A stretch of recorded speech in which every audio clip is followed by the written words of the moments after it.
Nunca pensé que iba a escribir algo así, y sinceramente todavía me cuesta ponerlo en palabras sin que me tiemblen las manos. Me llamo... Bueno, ya no importa cómo me llamo. Hace unos años yo era Marina. Tenía una papelería en un barrio tranquilo. Vivía con mi esposo y mi hijo de 7 años. Nuestra vida no era perfecta, pero era buena. Vendíamos útiles escolares, hacíamos impresiones, conocíamos a todos los vecinos. Era un negocio de esos que parecen eternos. Hasta que todo cambió una tarde, una maldita tarde que nunca voy a olvidar. Ese día estaba lloviznando, no había mucho movimiento en la tienda. Mi esposo estaba organizando unas cajas cerca del mostrador y yo atendía a una señora que quería fotocopias de unas tareas. Mi hijo jugaba en la parte de atrás pintando con unos marcadores. Recuerdo que el ambiente era tranquilo, demasiado tranquilo. Entonces la puerta se abrió de golpe. 3 hombres entraron como si ya supieran exactamente a dónde ir. No dijeron nada, no pidieron dinero, no se cubrieron la cara. Uno de ellos sacó una pistola y le disparó a mi esposo 3 veces en el pecho. Así, sin más, en seco. Yo me congelé, ni siquiera grité. Me quedé con las hojas en la mano y con la garganta cerrada. La mujer que atendía salió corriendo. Mi hijo se asomó justo cuando el cuerpo de su papá caía al suelo. No entendí nada. Fue tan rápido, tan absurdo. Los hombres salieron caminando como si nada. No se llevaron la caja, no tocaron un lápiz, ni siquiera abrieron una gaveta. Solo vinieron a matarlo. Los vecinos empezaron a reunirse afuera. Llamaron a la ambulancia y a la policía, pero ya era demasiado tarde. Después dijeron que parecía un robo, pero yo supe desde el primer momento que no lo era. Nadie roba así. Nadie entra y mata sin llevarse ni un clip. Las cámaras no grabaron nada ese día. Justo ese maldito día dejaron de funcionar. La policía vino, preguntó un par de cosas y se fue. No hubo investigación real. Nadie fue detenido. Solo quedó el hueco en mi pecho y el trauma en los ojos de mi hijo. Desde entonces, mi vida se volvió un susurro. Por cierto, si estás viendo esto, dime desde qué ciudad me estás escuchando y qué hora es allá. Y si esta historia te está atrapando, suscríbete al canal. Hay más cosas que necesitas saber. Esa noche no dormí. Me senté en el suelo del cuarto de mi hijo y lo vi temblar abrazado a su peluche. Cada vez que cerraba los ojos veía a mi esposo caer. Escuchaba el ruido seco de los disparos y el eco de mis propios latidos en los oídos. Me preguntaba qué demonios había pasado. ¿Quiénes eran esos hombres? ¿Por qué a él? ¿Por qué nosotros? Al día siguiente, traté de abrir la tienda como si nada, pero no pude entrar. El olor a pólvora todavía flotaba en el aire y había una mancha en el suelo que no se había ido del todo. Empezaron a llegar flores, mensajes de vecinos, abrazos incómodos, silencios largos. Todos decían que lo sentían, pero yo podía notar que nadie quería hablar demasiado. Algunos evitaban mirarme a los ojos. Una vecina me dijo bajito que eso no fue un robo, que algo raro había ahí. Otra, que justo una semana antes habían estado preguntando por mi esposo unos tipos en un coche negro. Y entonces me cayó encima una sensación horrible, como si todo el mundo supiera algo que yo no sabía, como si mi vida hubiera estado en riesgo y yo ni cuenta me había dado. Una semana después del entierro, encontré la primera nota. Estaba en el buzón de la casa. Era un papel pequeño con letras recortadas de revistas como en las películas, pero esto era real. Decía, tú no eras, así en mayúsculas. Me acuerdo que me quedé mirándola sin entender. ¿Qué quería decir eso? ¿Que yo no era el blanco? ¿Que el objetivo era otra persona? ¿O que yo no debía haber salido viva? Esa noche dormí con la luz encendida y una silla trabando la puerta. No se lo conté a nadie. Solo guardé la nota en una caja de metal, junto con otras cosas que ya no tienen lugar. Después vinieron otras, siempre cortas, siempre igual, de inquietantes. Te estás pasando de lista. Ya te vimos. No te escondas. Llegaban una vez por semana, sin falta. Algunas dentro del buzón, otras bajo la puerta. Una vez hasta la encontré dentro de una bolsa de pan. Fui a la comisaría, pero no hicieron nada. Me dijeron que seguramente eran bromas, que no podían rastrear eso. Esa misma noche empacamos lo básico, agarré a mi hijo dormido en brazos y me subí al primer bus que salía del terminal. No avisé a nadie, no me despedí de mi madre ni de mis hermanas. Solo me fui. Nos instalamos en una ciudad pequeña, lejos de todo lo que conocíamos. Cambié mi nombre, inventé una historia, me hice pasar por viuda de accidente de tránsito. Inscribí a mi hijo en una escuela pública con otro apellido y conseguí un trabajo como ayudante en una tienda de abarrotes. Me teñí el cabello, cambié mi forma de vestir, dejé de usar redes sociales. Era como vivir en pausa, esperando no ser reconocida.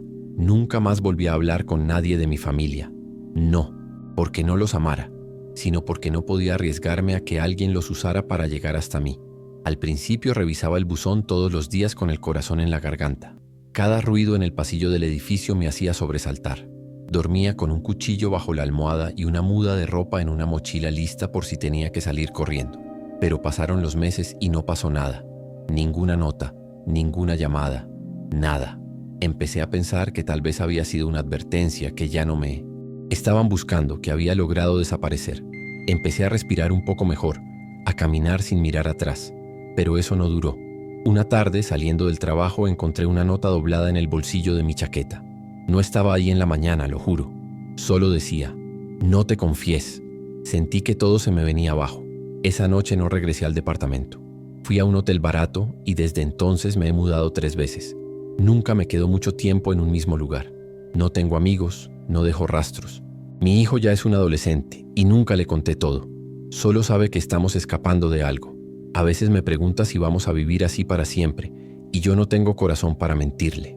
Hasta hoy no sé quién mató a mi esposo.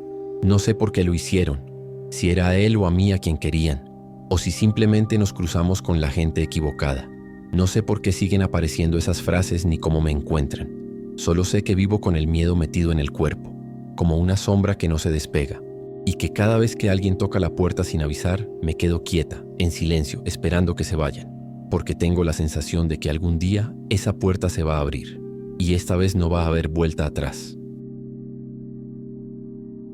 No soy de contar estas cosas, pero últimamente no puedo dormir bien y siento que, si no lo saco de alguna manera, me va a explotar la cabeza. Esto pasó hace casi 2 años, pero todavía tengo la costumbre de dormir con un cuchillo bajo la almohada. No estoy exagerando ni inventando nada. No es una historia de miedo para entretener. Esto me pasó a mí, a mi primo y a mi hermano, y hasta el día de hoy no entiendo qué fue lo que desatamos. Solo sé que desde aquella noche nada volvió a ser normal. Habíamos ido a acampar cerca de una zona de pesca que conocíamos desde chicos, a unos 20 minutos de una carretera secundaria en el interior. No era la primera vez que íbamos, y esa vez llevamos una tienda grande, provisiones para 2 noches, cañas y una camioneta 4x4. El lugar estaba tranquilo, sin señal en el celular y a varios kilómetros del pueblo más cercano. Justamente por eso nos gustaba. Silencio total y naturaleza pura. El primer día lo pasamos pescando y bebiendo unas cervezas. Todo parecía estar bien. Por la tarde, mientras buscábamos leña más allá del arroyo, nos topamos con algo que nos dejó helados. Era un claro con tierra claramente removida, como si alguien hubiera cavado y cubierto algo a las apuradas. Al acercarnos un poco, notamos lo que parecía una tela sucia asomando y un olor que no era de animal muerto. Más al borde sobresalía algo que parecía un pedazo de hueso. Nadie dijo nada por un buen rato. Mi primo sugirió irnos de inmediato, pero no queríamos volver por el bosque ya anocheciendo. Decidimos no tocar nada, tomar nota mental del lugar y regresar al campamento antes de que oscureciera por completo. Esa noche se sintió distinta. Cenamos sin hablar mucho, cada uno en su mundo, como si todos estuviéramos esperando que algo pasara.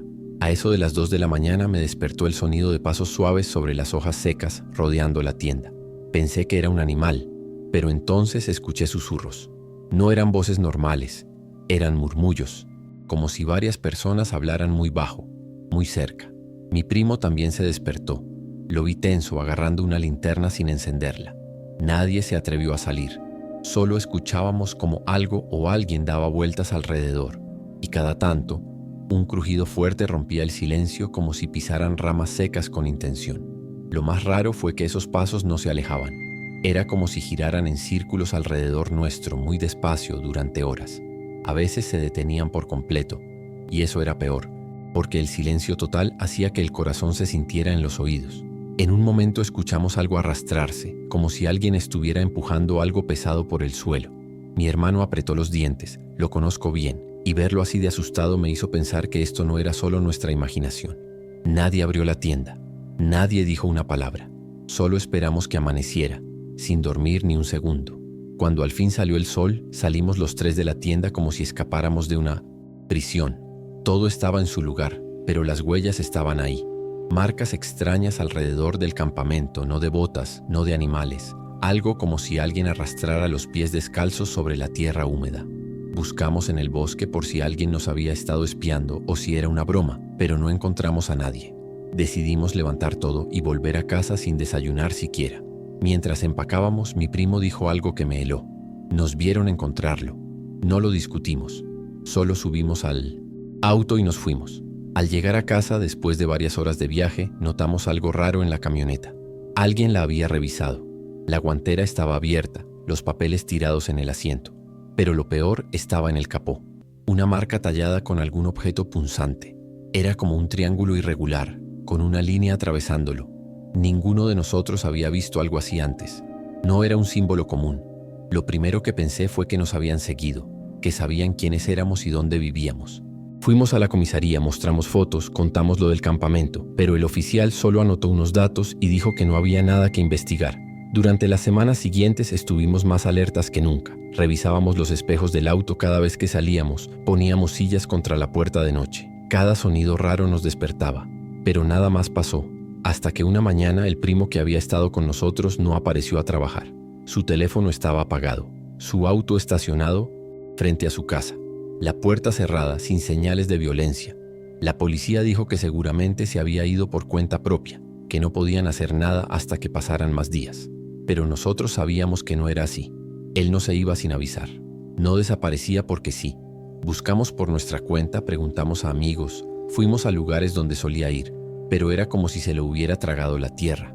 Su celular nunca más volvió a encender y su cuenta bancaria quedó intacta. A la semana exacta de su desaparición, mi hermano encontró una hoja doblada metida bajo el parabrisas de su auto. Estaba en blanco, salvo por un dibujo muy parecido al que habían marcado en la camioneta. Esa fue la última señal. Después de eso no supimos nada más. Y aunque nunca dijimos nada, yo sabía que ambos estábamos pensando lo mismo. Nos habían marcado. Desde entonces cambié. Ya no acampo, ni en mi patio. Vendo mis cosas por internet, dejé de salir solo a lugares alejados. Y en mi casa siempre tengo algún arma cerca. No es paranoia, es instinto de supervivencia. No sé quiénes eran esas personas ni qué hicimos mal. Solo sé que vimos algo que no debíamos ver. Y que a veces, en medio de la noche, me despierto pensando que oigo esos pasos otra vez, rodeando mi casa en la oscuridad. Siempre reviso las cerraduras. Siempre. Hay quienes dicen que eso fue algo del narco o de alguna secta. Yo no sé. Tal vez sí. Tal vez fue un entierro clandestino. Tal vez alguien vigilaba ese lugar. Pero hay cosas que no. Me cierran. Las voces, los susurros, esa sensación de que había más que solo humanos allá afuera. Mi hermano también lo siente. Lo hemos hablado una sola vez tomando una cerveza sin mirarnos a los ojos, como si decirlo en voz alta fuera a traerlo de vuelta. Desde entonces vivimos con ese pacto tácito de no volver a hablar del tema. No sé qué pasó realmente esa noche. Lo que sí sé es que hay lugares donde no deberías meter las narices. Rincones que parecen tranquilos pero esconden cosas que no. ¿Estás listo para ver? Nosotros cruzamos esa línea y aunque salimos vivos no salimos ilesos. No hemos vuelto a ser los mismos. Y cada vez que paso cerca de una zona boscosa, aunque sea de día, siento que algo o alguien todavía me está mirando. Cuando lo cuento, la mayoría piensa que exagero o que me inventé todo para llamar la atención. Y quizá eso es lo más frustrante, porque si algo aprendí de esa noche es que hay cosas que nadie va a creer hasta que les pasa. Yo era una de esas personas que jugaban con lo paranormal como si fuera un juego. Teníamos un canal pequeño con mis amigos. Subíamos videos de exploraciones urbanas y cosas raras que encontrábamos en la periferia de nuestra colonia. Era por diversión, por la adrenalina. Nunca pensamos que una noche iba a dejar una herida que sigue abierta hasta hoy. Esa vez estábamos aburridos y comenzamos a buscar lugares en internet que tuvieran alguna historia rara. Fue mi amiga Dani la que mencionó la vieja ferretería. Dijo que su primo contaba que estaba maldita, que desde que cerró nadie se había atrevido a entrar. Se había incendiado hacía años, pero el frente seguía en pie, lleno de grafitis, madera podrida y una reja medio caída. Era perfecta para grabar. Nos lanzamos una noche con linternas, los celulares cargados y esa sensación estúpida de que todo era solo parte del show. Cuando llegamos, el lugar daba más miedo del que esperábamos. No había luz en la calle, solo el faro de una casa vecina medio fundido. La fachada era como de película vieja, con letras descoloridas y vidrios rotos en las esquinas. Alejandro y Manu, que siempre eran los más valientes, dijeron que iban a entrar primero mientras nosotras grabábamos desde afuera. Cruzaron la reja y empujaron la puerta sin problema. Se metieron con linternas y los escuchamos reír mientras avanzaban. Pasaron 5 minutos, 10, 15. Ya no respondían. Dani y yo empezamos a gritarles, primero en broma, luego más en serio. Pensamos que estaban haciendo una broma pesada, que querían hacernos correr o grabarnos asustadas, pero cuando intentamos abrir la puerta ya no se movía, como si estuviera cerrada con tranca desde adentro. Golpeamos, empujamos, gritamos. Nada. Todo estaba completamente en silencio.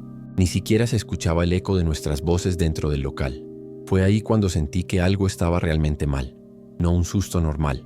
Algo profundo, como si hubiéramos roto una regla que no sabíamos que existía. Después de un rato salimos corriendo a buscar ayuda. No sabíamos a quién acudir, eran como las 11 de la noche. Intentamos marcar al número de emergencias, pero no teníamos señal. Caminamos varias cuadras hasta que por fin logramos que el teléfono conectara. Cuando la patrulla llegó, casi una hora después, volvimos con los oficiales al lugar. Y ahí fue cuando todo se puso peor. La puerta estaba cerrada con tablas clavadas desde afuera, como si llevaran años ahí. La reja estaba soldada y oxidada por completo. Era como si el lugar hubiera estado abandonado por décadas. Los policías nos miraron con cara de fastidio. Dijeron que estábamos jugando, que seguro era una broma. Les rogamos que nos ayudaran, que 2 personas estaban adentro, que lo habíamos visto con nuestros propios ojos, pero no nos creyeron. Dijeron que no podían hacer nada si no había señales claras de delito y se fueron. Esa noche no dormimos. Llamamos a los teléfonos de Ale y Manu una y otra vez. Al principio sonaban, luego simplemente entraban directo a buzón. Al amanecer regresamos al lugar, pero algo había cambiado otra vez. La fachada estaba completamente tapiada con bloques de cemento fresco, como si alguien hubiera trabajado toda la noche en sellarla. El nombre del local ya no estaba. Todo había sido cubierto. Pensamos que nos estábamos volviendo locas. Fuimos a internet, buscamos la dirección exacta, las fotos de Google Maps, pero ya no aparecía nada. Era como si esa ferretería nunca hubiera existido. No había rastro, ni reseñas viejas, ni noticias del incendio. Todo lo que habíamos grabado también estaba corrupto. Los archivos de video no abrían, y las miniaturas eran solo pantallas negras. Denunciamos la desaparición. Hablamos con sus familias. Se inició una búsqueda. Claro, pero sin ningún punto de referencia real, no había por dónde empezar. Pasaron las semanas, las búsquedas cesaron, las familias se fueron alejando. Nosotros dejamos de grabar. Nos sentíamos culpables, como si hubiéramos metido a nuestros amigos en una trampa sin salida. A veces me preguntaba si todo fue un tipo de alucinación colectiva. Pero entonces, 2 años después, cuando ya había aprendido a convivir con esa sensación de vacío, ocurrió algo que me revolvió todo de nuevo. Estaba en una tienda de conveniencia, lejos de mi colonia, en otro estado. Era una salida rápida con mi novio, algo sin importancia. Mientras él pagaba, yo me quedé mirando una pantalla de seguridad que mostraba las cámaras en vivo de diferentes pasillos del local. En una de ellas pasaron 2 personas. Una de ellas me heló la sangre. Era Manu. Lo reconocí al instante. Su forma de caminar, su gorra negra con la visera rota, la chaqueta gris que usaba siempre. Me quedé paralizada. Sentí un nudo en el estómago. Llamé a mi novio. Le señalé la pantalla. Pero cuando miró, ya no estaba. Corrí al mostrador y le pedí al encargado que me dejara ver el video. Le expliqué que creía haber visto a una persona desaparecida. El tipo aceptó, algo confundido, y comenzó a retroceder la grabación. Pero ahí vino lo peor. El tramo en que Manu aparecía simplemente no existía. Era como si esa parte se hubiera borrado o nunca se hubiera grabado. Todo estaba intacto, menos esos segundos. Me miraron como si estuviera loca. Yo no supe qué decir. Me senté afuera, temblando, tratando de entender si mi mente me había jugado una mala pasada o si había visto algo que no debía volver a ver. Desde entonces no volví a acercarme a cámaras de seguridad. Cada vez que entro a una tienda bajo la mirada. No quiero volver a ver algo que no puede estar ahí. Nunca más hablamos del tema con Dani. Cada quien siguió con su vida, a su manera. Pero a veces, cuando recibo alguna notificación vieja del canal de videos o reviso fotos antiguas, me cuesta no pensar en ellos. En esa noche, en esa puerta que se cerró y nunca se volvió a abrir. Como si hubieran cruzado a un lugar donde las reglas ya no son las mismas. Y lo más raro es que esa sensación no se ha ido. Hay noches en que siento que alguien me está mirando desde una esquina oscura, aunque esté sola. Como si algo me siguiera desde esa noche, sin mostrarse del todo. A veces sueño que escucho golpes desde adentro de una pared, o que alguien dice mi nombre en susurros. Y siempre despierto con la misma pregunta. ¿Y si nunca se fueron? ¿Y si simplemente siguen atrapados en un lugar al que no se puede volver? Soy chófer de transporte escolar desde hace más de 10 años. He llevado y traído niños de todo tipo, de todas las edades y en todo tipo de condiciones, pero nada me había dejado tan mal como lo que pasó aquel viernes. A veces pienso que si no lo hubiera vivido yo mismo tampoco lo creería. No hubo violencia directa, no hubo sangre ni gritos, pero el miedo fue tan real, tan físico, que todavía hoy cuando paso por esa carretera me dan ganas de dar la vuelta y buscar otro camino, aunque tarde, el doble. Ese día regresábamos de una excursión. Fuimos a una granja educativa con un grupo de 7 niños de primaria y 2 maestras. El viaje de ida fue tranquilo. Risas, canciones, una que otra queja porque alguien olvidó su lonchera. En el regreso, ya cerca del atardecer, tomamos una carretera secundaria que usábamos seguido para evitar el tráfico de la autopista. Era una recta larga con muy poco movimiento. Al llegar al entronque, me fijé en una camioneta negra estacionada al lado del camino. No le di importancia, hasta que se incorporó detrás de nosotros y no volvió a alejarse. Pensé que era coincidencia. Luego, que quizá esperaban a alguien, pero seguía ahí, kilómetro tras kilómetro. No intentaba rebasarnos, no aceleraba, no bajaba la velocidad. Solo nos seguía a unos metros, sin luces altas, sin tocar el claxon. Al principio las maestras no notaron nada, estaban entretenidas con los niños, pero cuando pasamos por el único pueblo en esa ruta y la camioneta seguía con nosotros, una de ellas me preguntó si era normal. Le dije que no. Mi garganta ya estaba seca y el sudor me escurría por la espalda, aunque el aire acondicionado estaba encendido. Tomé una decisión rápida y giré hacia una gasolinera abandonada que conocía. Quedaba a unos metros del camino y no tenía salida, pero necesitaba poner fin a esa sensación. La idea era detenerme, sacar una herramienta del maletero, fingir una revisión, algo que espantara a quien fuera que venía detrás. Me estacioné al lado de una bomba vieja. La camioneta se detuvo unos segundos más adelante y luego retrocedió lentamente hasta entrar también. Ahí fue cuando supe que esto no era casualidad, no era paranoia, era algo más. La camioneta se detuvo a unos 10 metros del autobús. No tenía placas visibles. Del asiento del copiloto bajó un tipo con gorra y gafas oscuras. Caminó despacio hacia nosotros, pero no se acercó demasiado. Luego bajaron otros 2. Uno tenía una chaqueta militar. El otro iba de negro, con una mochila colgando de un solo hombro. No hablaban entre ellos. Caminaban en círculo, rodeando el autobús como si estuvieran midiendo algo, como si estuvieran esperando a que hiciéramos un movimiento. Los niños dentro se habían quedado callados, como si presintieran algo. Uno de ellos preguntó en voz baja si esos hombres eran policías. Una de las maestras me pidió que arrancara y saliéramos de ahí, pero yo no podía moverme. El tipo de la chaqueta sacó el celular y empezó a grabar.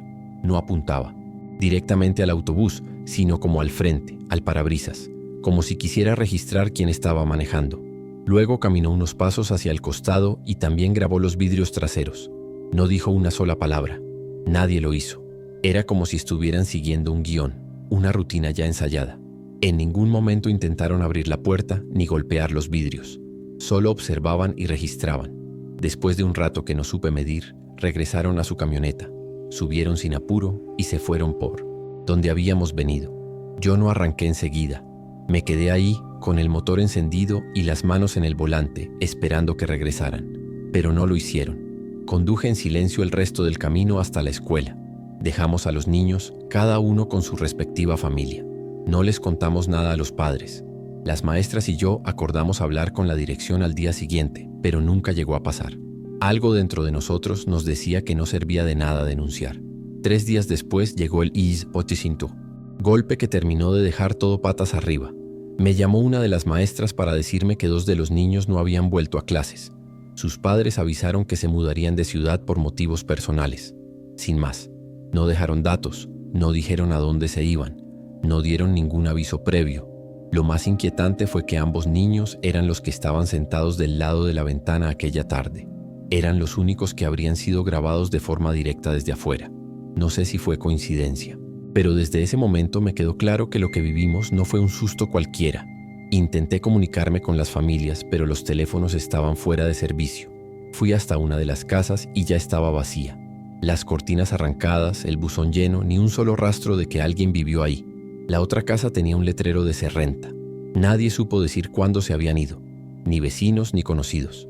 Fue como si se hubieran evaporado.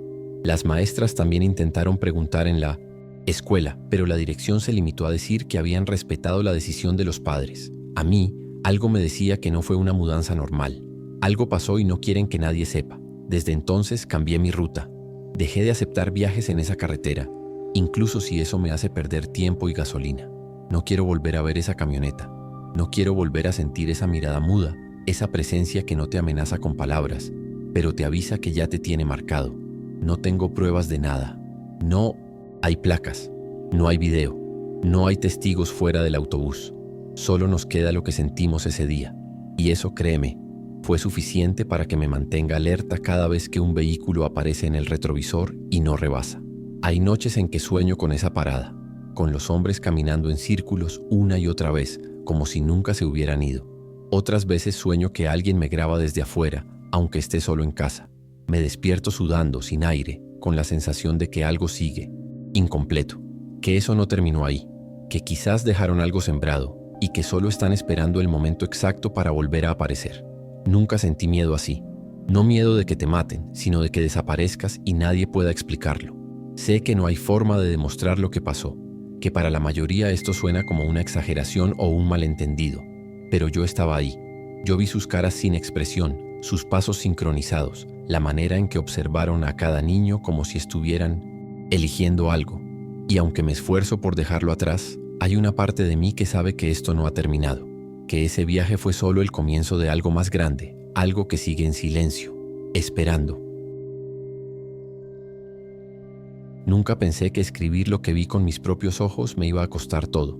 Yo sabía que no era buena idea meterme con ellos, pero también sentía que si no lo hacía, nadie lo iba a hacer. Era algo que todos sabían, pero nadie quería documentar. Policías municipales, con uniformes clonados, cobrando cuotas a comerciantes, dueños de puestos, hasta taxistas. Vi cómo operaban en plena luz del día. Los grabé, entrevisté a víctimas, junté pruebas. Publiqué la primera entrega con nombres tapados. Pero igual algo se movió, y fue rápido. Al día siguiente de la publicación, mi número empezó a aparecer en grupos de Facebook donde nunca había estado. Gente comentando cosas como: ya sabemos quién es el valiente, ese güey no sabe con quién se metió, vamos a ver si es tan machito en persona. Primero pensé que era puro ruido de internet. Luego vinieron los mensajes directos, fotos mías sacadas de mis redes, comentarios con detalles que solo alguien que vive cerca podría saber. Empezó a darme miedo abrir el celular, a revisar cada sombra cuando salía de casa. Y justo cuando pensé en pedir ayuda legal, mi cuenta bancaria apareció bloqueada. Fui al banco, me dijeron que era un error del sistema, pero no me dieron más detalles. No podía sacar ni un peso, como si de repente me hubieran borrado. Esa misma noche mi mamá me llamó llorando. Alguien había telefoneado a su casa con número privado y le dijo que yo me estaba metiendo en cosas peligrosas, que era mejor que me callara, que por ella iban a pasar primero si no entendía el mensaje. No dormí nada esa noche, ni la siguiente. Ahí entendí que ya no era un juego.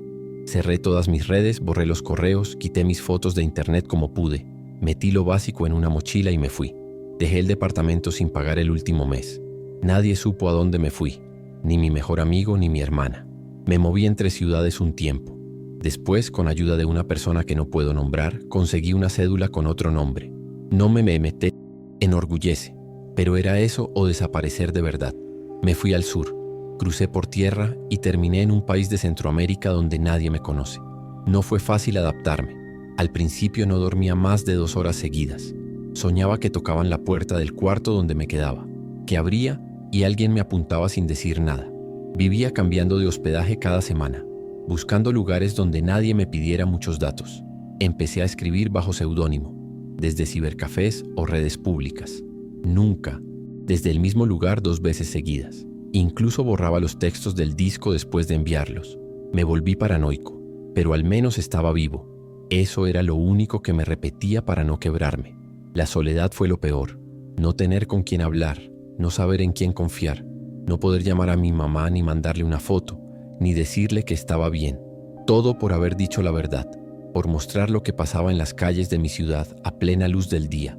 A veces me preguntaba si valía la pena, si esos reportajes realmente habían servido para algo, pero otras veces me respondía que sí, que al menos la verdad quedó escrita, aunque fuera por poco tiempo, porque al poco tiempo todos los enlaces fueron borrados, como si nunca hubieran existido. La página donde publiqué los reportajes fue desactivada sin aviso. El respaldo que tenía en la nube también desapareció. Las entrevistas, los videos, los documentos escaneados, todo. Solo me quedó una copia en un USB que escondí en un lugar al que no he vuelto. Sentí que me estaban borrando por completo, como si alguien estuviera limpiando cualquier rastro de lo que hice. A veces me escriben personas desconocidas a mi correo cifrado, pidiéndome que vuelva a escribir, que cuente lo que pasa. Pero tengo miedo, y aunque me duela admitirlo, creo que ya no puedo volver a hacerlo. 3 meses después de llegar a este país, recibí un mensaje desde una cuenta nueva. No decía mucho, solo 3 palabras. Te seguimos encontrando. No tenía firma, ni contexto. Solo eso. Lo borré al instante, pero ya era suficiente para no dormir esa noche. Me cambié otra vez de zona, conseguí un trabajo informal y dejé de escribir por un tiempo. Cada vez que empiezo a sentirme seguro, algo pasa. Un mensaje, una llamada perdida, alguien que me mira más de la cuenta en la calle, como si estuvieran recordándome que no me olvide de lo que hice, que no me relaje. A veces salgo a caminar solo para sentir que todavía soy libre, aunque sea una ilusión. Camino sin rumbo, con una gorra baja, evitando cámaras y esquinas demasiado solas. Me he vuelto bueno leyendo miradas. Ya sé cuando alguien se fija demasiado, cuando una motocicleta pasa más de una vez. No sé si es paranoia o instinto, pero hasta ahora me ha mantenido vivo. No tengo vida social, no tengo nombre real, y hace más de un año que no escucho la voz de mi madre. Le mandé una carta sin remitente hace tiempo. Solo decía que estaba vivo y que no debía buscarme. He pensado en cambiar de continente, borrar todo otra vez, reinventarme en otro idioma, lejos de todo. Pero el miedo no se va solo por cambiar de país. Está en uno, te sigue en el cuerpo, en la memoria. Escribo cosas pequeñas con otro nombre, crónicas de viajes, textos sobre temas que no le importan a nadie. Nada que despierte atención, nada que pueda ponerme en la mira otra vez. A veces extraño ese impulso de escribir por verdad, de denunciar, de señalar lo que está mal. Pero ya aprendí que la verdad no siempre te hace libre. A veces te encierra. Me pregunto si los policías que expuse siguen en sus puestos, si alguien más se atrevió a hablar, si la gente de mi ciudad recuerda algo de lo que publiqué, o si solo fue una nota más entre tantas. Me duele pensar que fue en vano, pero más me duele haber perdido todo por hacerlo. Y sé que si volviera, no duraría ni una semana. Mi cara sigue circulando, aunque ya nadie hable de eso en voz alta. Nadie olvida a quien rompe el silencio, y yo lo rompí demasiado. Vivo con lo puesto, con una mochila lista por si tengo que correr otra vez. Nunca deshago del todo el equipaje, porque aunque haya cruzado fronteras y cambiado de nombre, hay cosas que no se pueden dejar atrás. Y en mi caso, lo que no se puede dejar es el miedo de saber algo que otros quieren enterrar, de haber escrito una verdad que todavía duele, y que, mientras esté vivo, no pienso negar. Yo no era de las que se metían en cosas. Vivía tranquila, trabajaba, cuidaba de mi mamá y los fines de semana ayudaba a mi hermana con su hija. Aquella mañana solo fui al torneo de fútbol escolar porque mi sobrina me había insistido toda la semana. Me dijo que jugarían en una cancha grande, que querían grabar el partido para subirlo al grupo de la escuela. Fui con mi celular, una botella de agua y sin más expectativas que ver a los niños corriendo detrás de la pelota. Había gente de todas las edades, familias enteras, vendían elotes y refrescos. Se sentía un ambiente muy normal. Llevaban 15 minutos de partido cuando pasó. 2 hombres en moto llegaron desde la avenida, sin casco, directo hacia la reja. Uno de ellos sacó un arma y empezó a disparar. No hubo aviso, no hubo palabras. La mayoría ni siquiera entendió lo que estaba pasando hasta que la gente empezó a gritar y correr. Recuerdo haberme agachado por puro instinto cubriendo a mi sobrina y luego ver a una señora, una mamá, caer al lado de una hielera, con sangre en el cuello. Murieron 3 personas ese día. Una de ellas, según dijeron, ni siquiera estaba relacionada con el objetivo. La policía llegó como media hora después. Para ese momento ya se habían ido todos. Ni la moto, ni las armas, ni una descripción real de los agresores. Cuando tomaron declaraciones fue más una formalidad que otra cosa. Uno de los oficiales me dijo, con esa indiferencia que da coraje, que no me preocupara, que el ataque era contra un sujeto específico, como si eso lo hiciera menos grave, como si con eso tuvieran permiso de matar gente a plena luz del día en una cancha llena de niños. Ahí supe que nadie iba a mover un dedo más por lo que pasó. Desde entonces empecé a grabar todo. No era por morbo ni por paranoia. Era miedo, así de simple. Miedo de estar en el lugar equivocado. Miedo de ver algo que no debía. Miedo de que nadie creyera mi versión si algo me pasaba. Comencé a usar la cámara del celular como quien se aferra a un arma. Grababa cuando salía, cuando caminaba a la tienda, cuando me subía al transporte. Mi galería se llenó de videos sin sentido, hasta que uno de esos videos no fue tan sin sentido. Una tarde, frente a mi casa, pasaron dos tipos en una moto idéntica a la del ataque, y el que iba atrás era el mismo que disparó. No lo dudé. Puse pausa al video y lo revisé cuadro por cuadro. No estaba loca. Era el mismo tipo, la misma complexión, el mismo corte de cabello, la misma expresión vacía. Lo grabé por reflejo, como ya era costumbre, sin saber que iba a encontrar eso. Me temblaron las manos. Cerré cortinas, apagué luces. Puse seguro en la puerta aunque todavía era de día. No podía dejar de pensar en que sabía dónde vivía, que no era una coincidencia, que no podía hacerlo. Reproduje ese video tantas veces que ya me lo sé de memoria. Al día siguiente fui a la delegación con el celular. Mostré el video, señalé el rostro del sujeto, conté lo que pasó en la cancha. Me miraron con cara de cansancio.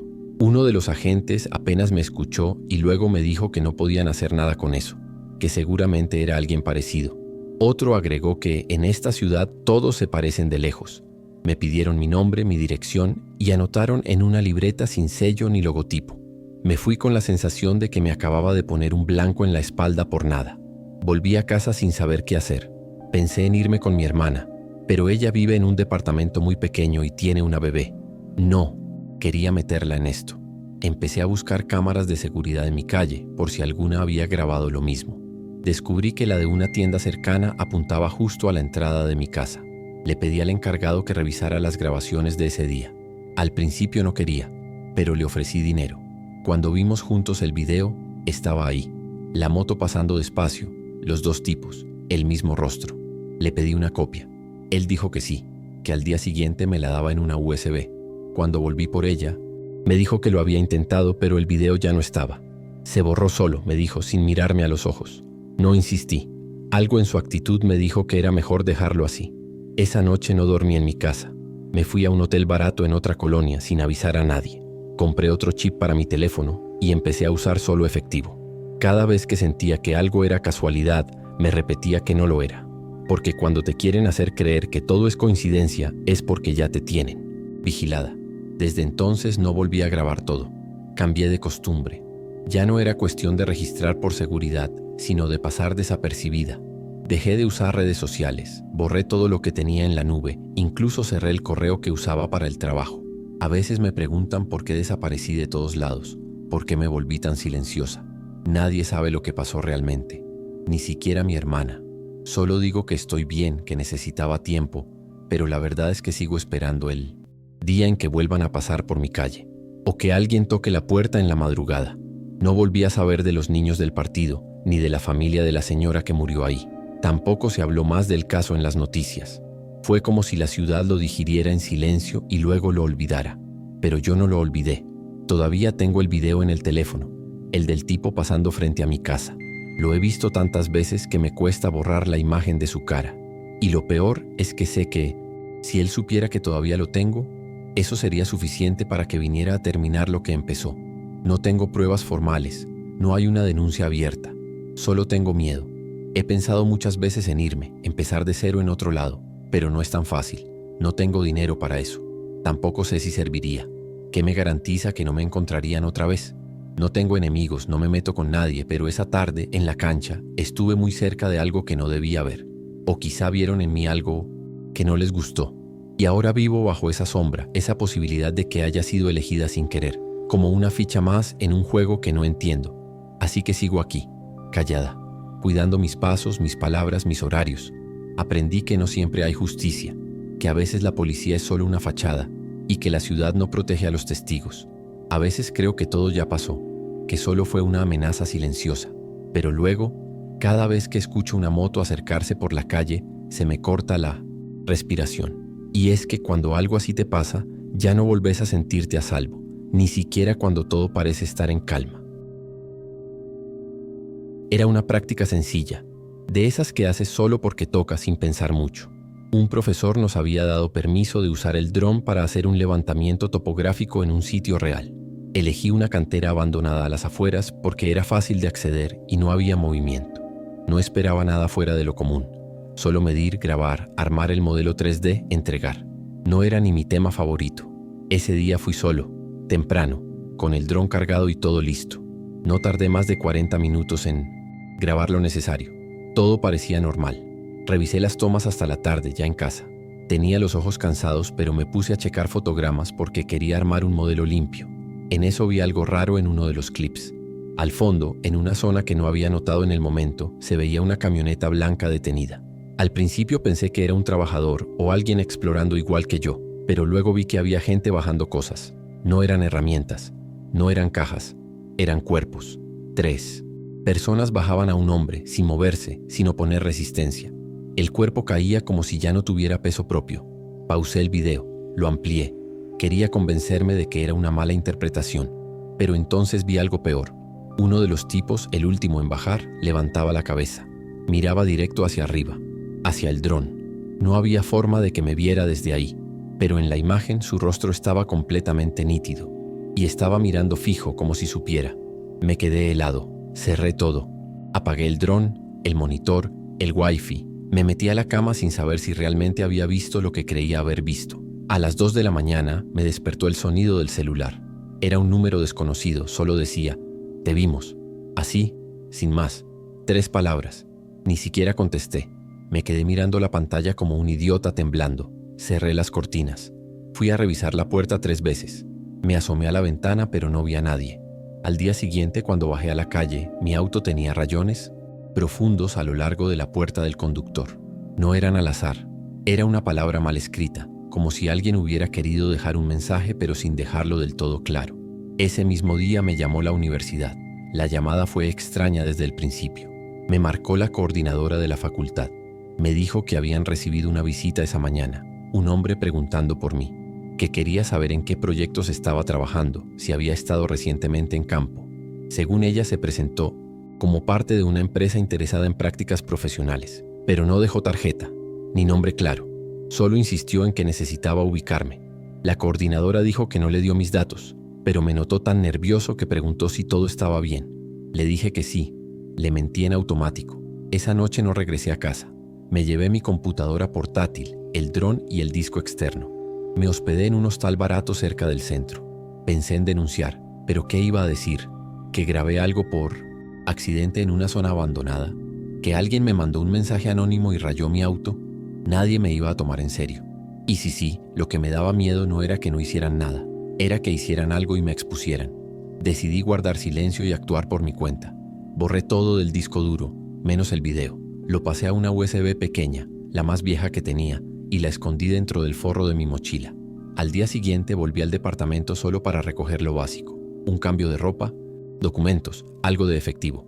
Cerré todo, tiré el chip del celular y dejé el lugar como si me hubiera mudado sin avisar. Nunca más volví, ni siquiera para cancelar el contrato. Cambié de ciudad en menos de 24 horas sin decirle a nadie, ni amigos ni familia. Me fui con la sensación de que algo me respiraba en la nuca. Cada vez que escuchaba una moto acercarse o alguien se me quedaba mirando demasiado, se me revolvía el estómago. Ya no sabía si estaba exagerando o si ya me habían marcado. Me instalé en un cuarto alquilado por semanas, en una ciudad donde no conocía a nadie. Me hice pasar por estudiante foráneo buscando alojamiento temporal. Cambié mi nombre en redes, borré todo rastro de mi número anterior. Nunca usé el Wi-Fi del mismo lugar 2 veces. No hablaba con nadie más de lo necesario. Y cada noche antes de dormir sacaba la USB, la revisaba, la volvía a guardar. No sabía por qué no la borraba. Tal vez porque si todo esto era real, era lo único que quedaba para probarlo. O tal vez porque ya no confiaba en nadie, ni siquiera en mí mismo. Con el tiempo aprendí a moverme distinto, a no confiar en lo que parece seguro, a no bajar la guardia aunque todo parezca en calma. Empecé a tomar trabajos freelance desde cuentas falsas, siempre con intermediarios. Nunca más toqué un dron. No por miedo a volar, sino por miedo a ver algo que no debería otra vez. El recuerdo de esa mirada desde el suelo, directo a la cámara, sigue ahí. Me persigue. Fue como si me viera de verdad, como si supiera exactamente quién era yo y qué iba a hacer con ese video. Nunca volví a recibir un mensaje como aquel, pero tampoco me atreví a confiar en el silencio. Cada tanto, cuando veo noticias sobre cuerpos encontrados o desapariciones sin resolver, me acuerdo de la camioneta. Me pregunto si alguien más grabó lo mismo, si algún otro estudiante cometió el mismo error, o si fui el único que tuvo la suerte o la condena de darse cuenta a tiempo. Lo cierto es que el miedo no se Va, se transforma, se convierte en rutina, en vigilancia constante, en esa presión en el pecho que no se quita nunca del todo. A veces pienso en destruir la USB, sacarla del forro, partirla en dos y tirarla al río más cercano, pero no lo hago. Tal vez es lo único que me recuerda que no fue una pesadilla, que lo que vi pasó, que hubo gente ahí, y que por un segundo yo estuve más cerca de ese mundo que nadie quiere mirar. Lo que más me duele no es haber huido, es saber que no hay vuelta atrás, que mi nombre ya no es el mismo, que mi historia ahora solo existe en fragmentos mal contados, y que si algún día desaparezco, nadie va a saber por qué. Vivo en otro lugar, con otro nombre, otra cara para los demás. Estudio a medias, trabajo por encargo, sobrevivo en la sombra. Nunca le conté nada a mi madre. Para ella solo me fui porque la ciudad me quedaba chica. Para los demás simplemente me borré. Y la verdad es que sí. Mi hermano se llama Joaquín, o se llamaba, ya no sé cómo hablar de él. Tenía 19 años y repartía pan conmigo desde los 16. Yo me quedaba en el local y él hacía los recorridos en moto, sobre todo por las colonias más lejanas, esas donde pocos quieren entrar. Era rápido, educado, nunca se metía con nadie. Lo veían pasar todos los días, siempre con la mochila al hombro y los audífonos puestos. Hasta que un martes, como cualquier otro, salió a repartir y no volvió. Ni una llamada, ni una señal, ni la moto. Empezamos a buscar desde esa misma noche. Fuimos a hospitales, a la comandancia, hasta al corralón, por si la moto se la habían llevado por alguna infracción. Nada, nadie sabía nada. A la mañana siguiente un vecino del recorrido me dijo algo que me dejó helado, que había visto cómo una patrulla lo detuvo, que no era una revisión normal, que le habían quitado el casco y lo subieron a la fuerza. Pero cuando fui con él a la fiscalía para que declarara, cambió todo. Dijo que no estaba seguro, que quizá confundió a mi hermano con otro muchacho. Nunca supe si se echó para atrás por miedo o por algo más. A los pocos días recibí una llamada extraña. Un hombre que no se identificó me citó en una cafetería del centro. Dijo que podía darme información sobre Joaquín. Fui, pensando que por fin alguien iba a ayudarme. Se sentó frente a mí, solo pidió café, y me habló como si ya supiera todo. No me dio su nombre ni credencial. Me miró directo y dijo: «Deja de preguntar», o «¿Serás tú el que repartan en partes?». Así, sin rodeos. Me quedé helado. No supe qué responder. Él se levantó y se fue como si nada. Nadie en el local pareció notar que algo raro había pasado. Esa noche no dormí. Me senté frente al celular y grabé un video contando todo. Lo subí sin pensar. No tenía otro recurso. Dije el nombre de mi hermano, mostré su foto, conté lo de la patrulla, lo del vecino, lo del tipo en la cafetería. En menos de un día el video ya estaba corriendo por todos lados. Gente compartiéndolo, etiquetando medios, mencionando a la policía. Pensé que eso presionaría para que hicieran algo, que al menos movería las cosas. Pero lo único que movió fue el miedo, porque 3 días después me estaban esperando al cerrar la panadería. Eran 3 tipos. No dijeron ni una palabra. Uno me empujó contra la cortina metálica antes de que terminara de bajarla, y los otros 2 me golpearon entre el callejón y la banqueta. Patadas, puños, algo metálico que sentí en la costilla. Me cubrí como pude, pero no hubo tiempo ni espacio para defenderme. Solo escuchaba mi propia respiración cortada y el sonido de mis huesos chocando contra el suelo. Me dejaron tirado y se fueron sin robarme nada. Nada. Ni el celular, ni la cartera, ni las llaves. Solo me dieron una paliza y se largaron. Estuve 2 días sin poder moverme bien. Mi mamá lloraba en silencio cada vez que entraba al cuarto. Yo no decía nada. La policía vino a tomar fotos. Me preguntaron si tenía enemigos, si debía dinero. Les dije lo mismo que ya sabían, que todo esto empezó cuando empecé a buscar a mi hermano. Anotaron en una hoja y se fueron. Nunca me volvieron a llamar. El caso de Joaquín sigue marcado como persona no localizada. Cada vez que intento actualizar el reporte, me dicen que no hay novedades. Y lo que es peor, que si insisto demasiado, podrían archivarlo por falta de colaboración. He tenido que volver a trabajar, aunque el miedo me come. Cada vez que salgo a repartir yo mismo, porque no tengo a quién más mandar, reviso los espejos como un loco. Me fijo en cada coche que se estaciona cerca, en cada patrulla que pasa lento. Ya no duermo bien. Me despierto con cualquier ruido. A veces sueño que a Joaquín lo tengo enfrente, pero no me puede hablar. Se me queda viendo con los ojos vacíos. Me despierto con un nudo en la garganta y esa sensación de que algo quedó incompleto, como si él me estuviera pidiendo que no lo deje ir. La gente en el barrio dejó de preguntar. Al principio todos estaban preocupados, pero después del video y de la golpiza, la mayoría se fue alejando. Me saludan con pena o ni eso. Es como si tuvieran miedo de que mi nombre les traiga problemas. Algunos clientes dejaron de venir. Otros bajan la voz cuando me ven. Ya ni los vecinos mencionan el tema. Y yo, mientras tanto, sigo sintiendo que estoy solo en esto. Que nadie quiere meterse porque en el fondo todos ya saben la verdad, pero prefieren no tenerla que decir en voz alta. He ido dejando de insistir. No porque ya no me importe, sino porque cada intento de mover algo me cuesta más caro. Más miedo, más silencio, más amenazas veladas. A veces siento que ya tienen decidido lo que pasó con Joaquín y que cualquier versión que yo intente contar será apagada de una forma u otra. Como si todo estuviera pactado desde el principio. Como si él hubiera cruzado una línea invisible y ya no hubiera vuelta atrás. Nadie lo dice, pero todos actúan como si fuera mejor no revolver nada. Como si preguntar fuera peor que aceptar. Guardo una carpeta con todo. Las capturas de pantalla del video, los mensajes que me llegaron después, las fotos del día que me golpearon. También guardo su casco, su mochila, una libreta con rutas de reparto que él anotaba a mano. Es lo único que me queda. No hay tumba, no hay cuerpo, no hay certezas. Solo el hueco. A veces pienso en desaparecer también. Irme de esta ciudad que lo tragó sin dar respuestas. Pero después me entra la culpa.